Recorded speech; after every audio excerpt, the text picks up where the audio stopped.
Welcome to the Philosophy of Child Rearing. I'm Luara Ferracioli, an associate professor in political philosophy at the University of Sydney, and I work on issues such as family justice and the philosophy of immigration. I'm joined by my colleague and collaborator from the University of Sydney Discipline of Philosophy, Ryan Cox, who works on the philosophy of education, amongst other things. Now, full disclosure, Ryan and I have 3 children together. We've also recently been working together on a project with our colleagues at the Sydney Social Sciences and Humanities Advanced Research Centre on justice in early childhood education and care. We're both very excited to be joined by our special guest for this first episode, Caroline West, who is also from the University of Sydney, Discipline of Philosophy, and is the parent of 2 wonderful children. Caroline works on issues in metaphysics related to personal identity, on free speech and the ethics of pornography, and most relevantly for us today, on the philosophy and psychology of happiness and well-being. Welcome, Caroline. Thank you so much for having me. Now, Caroline, I know we're here today to discuss what it means for children to lead good lives and what happiness or well-being consists of for children. But I can't help but start by asking you to discuss your views on the impact of child rearing on the well-being of parents. Luara and I both remember attending a talk of yours years ago where you were looking at the impact of having children on the happiness of parents. I think your views have changed on this over time.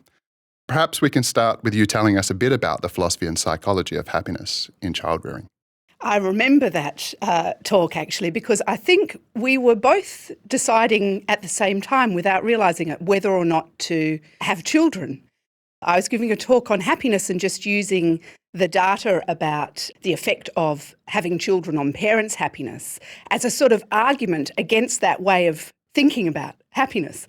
But the data is really very striking and a bit depressing if you're thinking that you might go ahead and have children, because what it shows is that for parents, if you imagine a happiness curve, is kind of the curve goes up when you meet someone, you fall in love, perhaps you move in together, you're anticipating this beautiful life together, your curve goes up, and then pretty much from the birth of the first child, it's a steady, well, actually a plunge into the depths of despair, around teenagehood.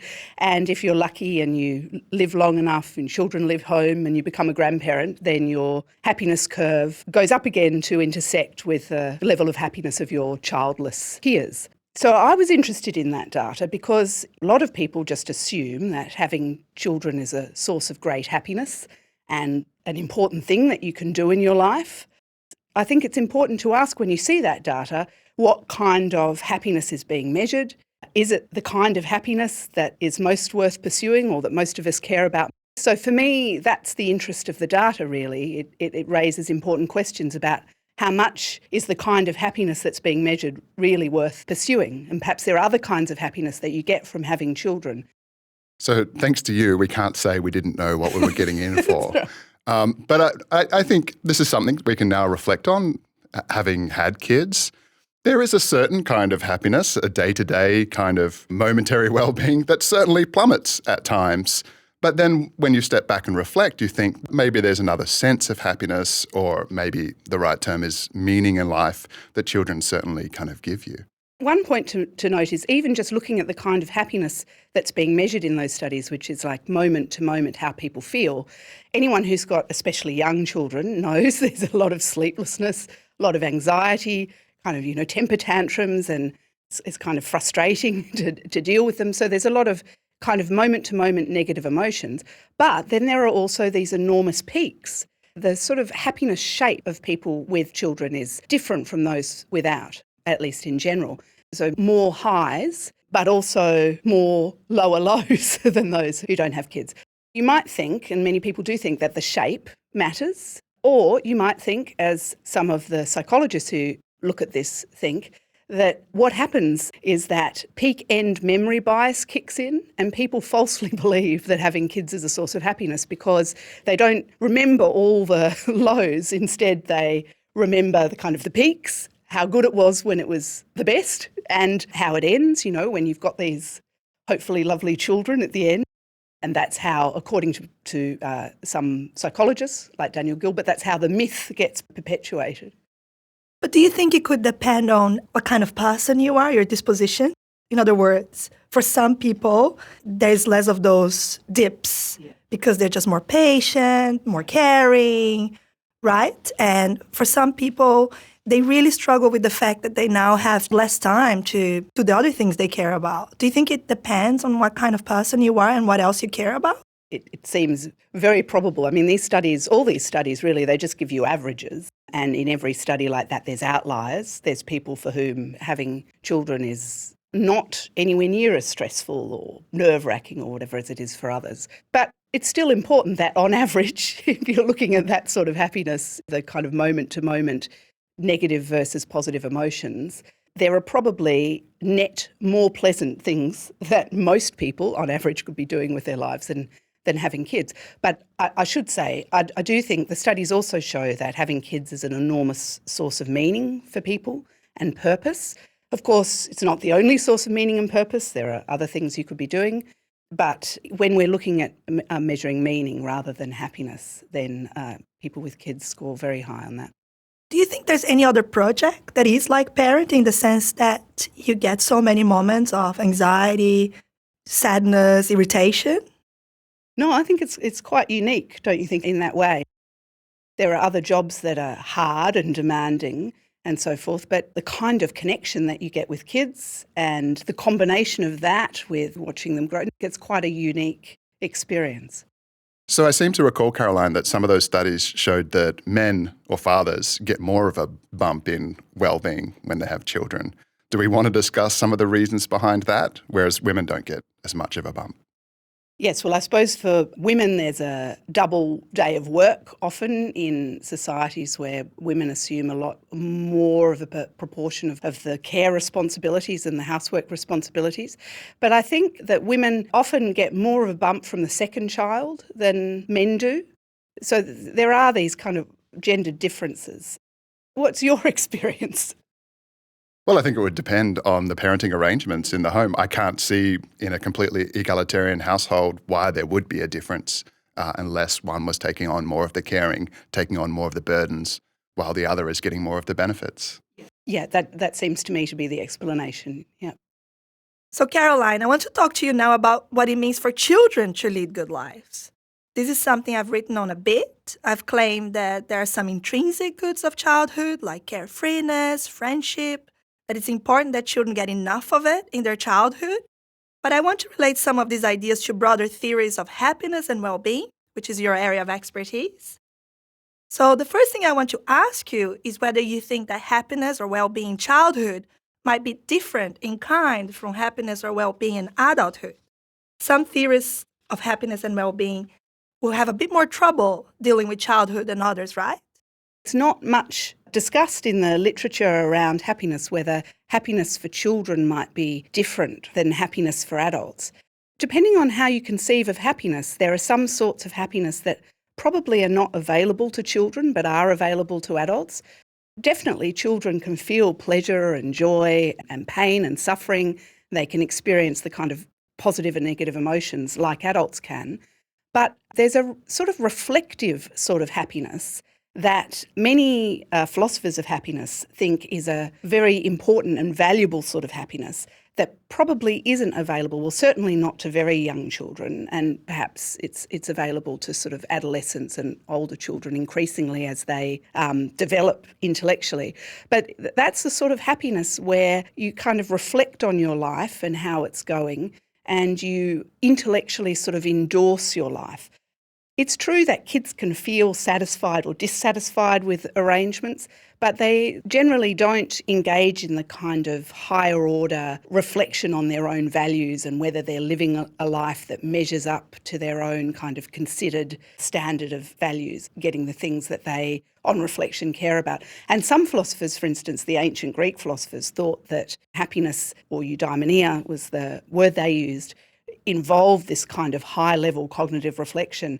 And so literally kids, and for that matter they thought women, couldn't be happy because they lacked the requisite rational reflective capacities. Of course, we know that's not true about women, but it is true about young kids. That sort of reflective happiness isn't available to them. It seems to me true that that kind of happiness is not available to children, but we're making an assumption about which kind of happiness is better. Children certainly have access to this kind of unreflective joy. And sure, an adult who's capable of this other kind of happiness, we might think unreflective joy counts as less for them, but for children, unreflective joy may just be the best thing. And why, given their capabilities, maybe that's just as important and as valuable as this other kind of happiness. Yes, it seems right to me that for children, happiness is just all about these kind of desirable conscious experiences that don't include reflection but include a kind of wonder, the look on babies' faces when they see the kind of light coming through the leaves. There's a sort of wonder and joy and so on that some of us jaded adults wish we could recreate in our adult lives. So yes, absolutely, there's a kind of happiness that kids experience perhaps to a much greater degree than adults do. You are listening to The Philosophy of Child Rearing. Experience of being jaded is something you notice when you're parenting a young child.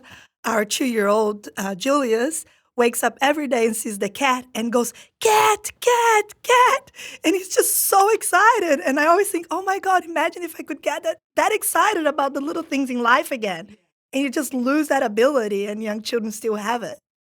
Actually, some of the science of happiness recommendations include trying to get yourself back into the frame of mind that you were, when you were 2, the Julius frame of mind, we'll call it from now on, where you just try and see through fresh eyes and savour these kinds of experiences as if you were having them for the first time.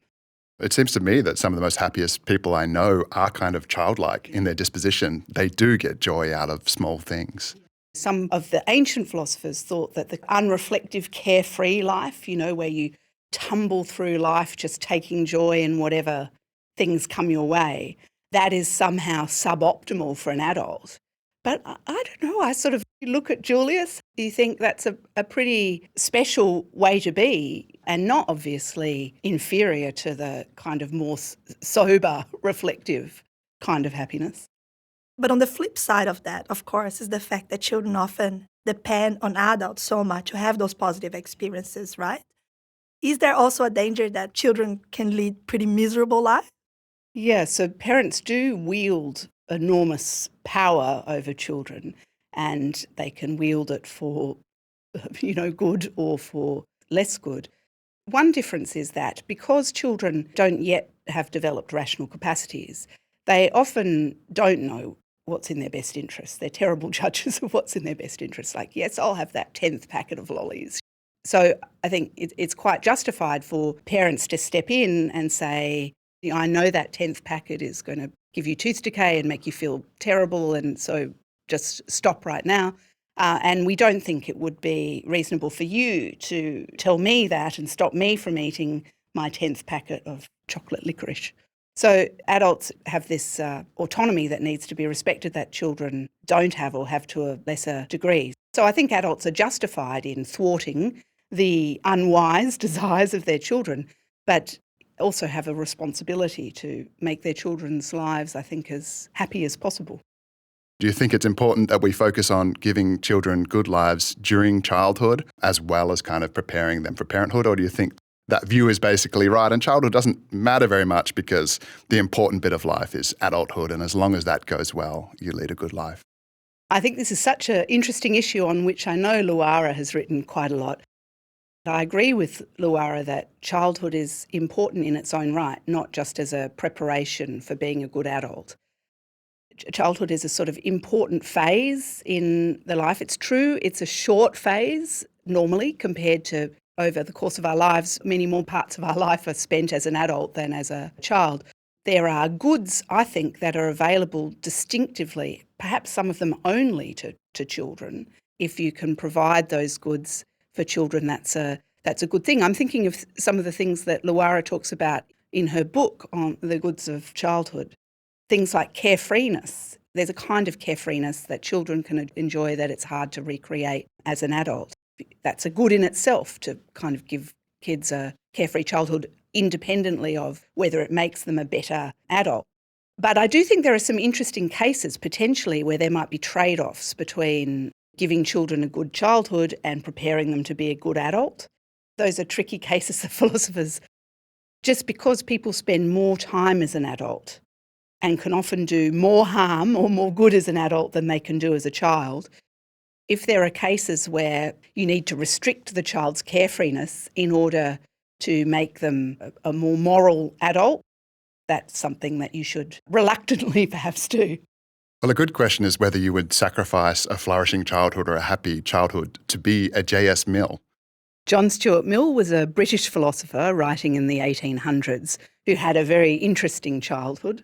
His father forced him to study ancient Greek and read all the political treatises. He sort of edited Bentham's work and all of that by the age of 12.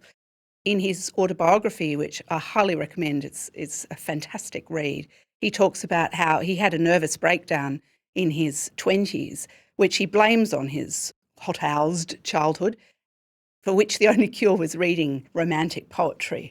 But he felt like his emotional side had been stunted. So I think that's an interesting example. Mill went on to make a whole lot of recommendations about child rearing, some of which are very controversial. Like, he believed in individual freedom generally, but he thought that would-be parents should not be free to have children until they'd been vetted by the state as suitable parents. So this is kind of quite draconian for someone who wrote a famous book defending individual liberty. Part of that was sort of in response to the experience of his own childhood, which was obviously not physically abusive, but he felt sort of skewed and a bit stunted. He didn't get an all-round kind of development. Yes, so it's a good example where actually having a good childhood really is necessary for being a functioning adult. It's a life of achievement, but not necessarily a life of kind of happiness. Yeah, so there might be a threshold of your childhood has to be sort of contain this much good, but there will still be cases where you could have more carefreeness as a child, but that might come at the cost of children could play all the time instead of studying or whatever, and that might be better for them qua children, but not qua adults. So all things considered, it's okay to force them to do some maths homework. So we've been discussing many of the goods of childhood, but childhood is a period where we experience many bads potentially. So young children in particular get to enjoy very little autonomy, even though they have desires, preferences and plans. Also, young children are incredibly vulnerable to others and cannot meet their most basic needs without assistance. And because young children need adults to paternalise them, they're quite vulnerable to domination. That is, they're vulnerable to finding themselves in a situation where their parents or carers control their lives in ways that don't track their interests. As a result of what we might call the bads of childhood, some philosophers have spent a lot of time discussing the following thought experiment. Imagine that we could skip childhood by taking a pill. Would it be rational to do so? What do you think, Caroline? Putting myself in the headspace of people who believe that there are things which you're rationally obliged to do, then I think it's a matter of working out what maximises expected utility. If your life is risky, childhood is risky, and whether it's rational to skip something depends on whether the expected benefits of skipping it outweigh the costs. But I have to say that most childhoods in places like ours, I think it wouldn't really be rational to take the pill, because most childhoods in places like Australia, even though they contain often some hardships, also contain many goods. So, yes, what do you think? Well, it's a good test case for the view I was discussing earlier that holds that childhood doesn't matter except insofar as it influences your adult experience. Because if you have that intuition that maybe in a country like Australia you wouldn't skip childhood, then you have the view that, yeah, it does matter to some extent, and like having a good childhood can be an important kind of component of a good overall life, not just because it makes adulthood good. So I think that basically is true, and that's consistent with holding that, yeah, adulthood is longer and maybe matters more, but childhood is still an important part of life. Well, it seems clear that people who are on the fence about having kids would benefit from thinking more carefully about the ingredients of a good life before deciding if parenting is in fact worth it for them. And also that those who have decided to have kids would benefit immensely from thinking more carefully about what a good childhood looks like. Caroline, it has been wonderful to have you on the show, and I really look forward to reading more of your work on this topic. Thank you for having me. This podcast series is presented by the Discipline of Philosophy in the School of Humanities at the University of Sydney and was recorded and produced by Peter Adams. These interviews were recorded on the traditional lands of the Gadigal of the Eora Nation.